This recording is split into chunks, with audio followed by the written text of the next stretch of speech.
University Student Union na Fellowship Pibidrabadi Khongjang Changsinlagani HAIRI Hiramasigi matangda Union gi office ta pangthokiba pawgi mifam amada Union gi President Dimo Chana hai University asida PhD gi batch ahum haibadi kumja lising aniga kulhumdoi lising aniga kunmari amadi lising aniga kuntaruk batch gi oina research scholar chani panlom lei makhoida government of manipur natraga University gi maikait gi fellowship natraga stipend amada research scholar sing the pide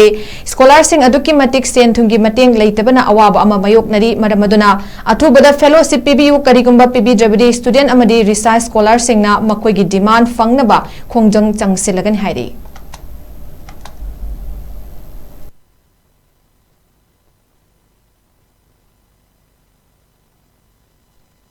Mamang ngi hona satra kaya amana university sibu faganaba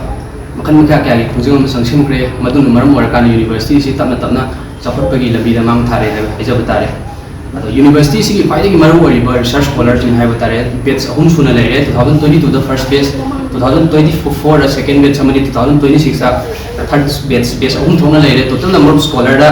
research scholar 800 in the post of salaba fibam asi yor fogoda hoji bhoban nan fellowship ki nan JRF sing ki fellowship mata state government amadi university ki maike ki phangma leitre masina maram orakanda lanna 2023 ki lanna maram orakanda kayama awaba nangre aduna maram orakanda research scholar tawriba satra pudimak ngai foga imu moment oida bana maram orakanda mahaki research tawna ko bana bada duki matik awaba mai unare maram aduna masi Dhanamanjuri university screen na paleba manipur government amadi Dhanamanjuri university ko hajani madi athu matamna ithokana laiba 2022 dogi marakanda 24 26 batch only ithokana laiba fellowship stipend je athu matamna ithokbiu haina TMU shugi mai gai dagi